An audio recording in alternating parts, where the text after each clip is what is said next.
Hi there, Gemini. Thank you for joining me for your weekly forecast for week commencing the 29th of August.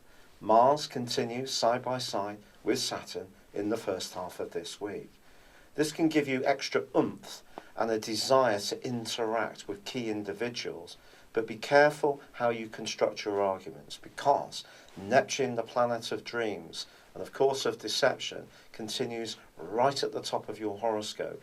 And certainly when you're interacting with anyone influential, do choose your words with care. But Mercury, your ruler, slams on the brakes on Tuesday in your sector of home, family, emotions and security.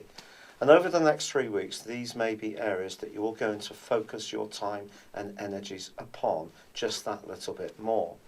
Now, of course, when Mercury goes backwards, it can lead to misunderstandings, mix-ups, confusion, delays, and so on.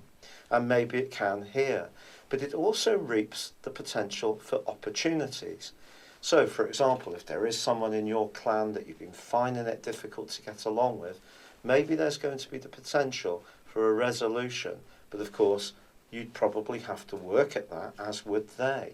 Or if you've wanted to move home and that's proved elusive, you can redouble your efforts with Mercury retrograde. Or if you're trying to create more space in an existing home, think again, because you may have a light bulb moment when it comes to creating it. But also on Tuesday, Venus makes its way out of this more gentle part of your situation, where it may have seen you redecorating, remodeling your home in some way, adding some new furnishings, when it moves into a more playful and outgoing part of your scope. With Mars and Saturn also, at least at the start of this week, in your sector of relating so closely side by side, and Venus moving into this area, I think relationships can be very important to you. But be guided by your gut instinct and how well you get on with other people. Remember, as I said last week, you can be just as much of an emotional being as anyone else. It's just the way you go about working things out can be a little bit more through your mind, but that can be an absolute asset.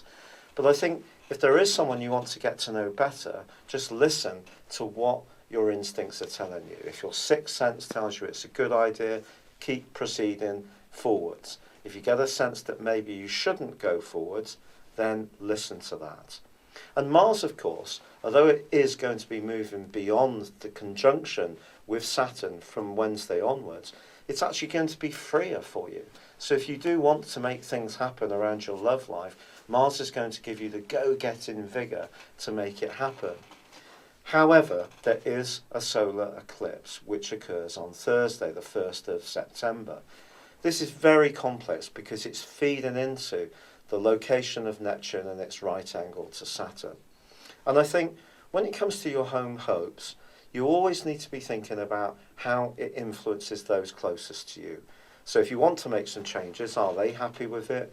Discuss things, be very collegiate in your approach, and also how it impacts on your more worldly interaction, which comes through Neptune.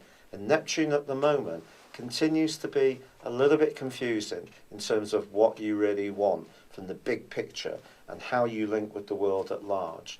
So I think this week and the months to come can see you very much working on the more internal part of your world, your relationships, your family, your sense of security, and who you can relax and have some fun with. And certainly Venus's move can be a green light for a little bit more romance, a little bit more fun, frivolity, and I just think it needs to be with someone you can trust and where sincerity is going to be high. It's been a real pleasure being with you. Thank you for joining me. Good luck and goodbye for now.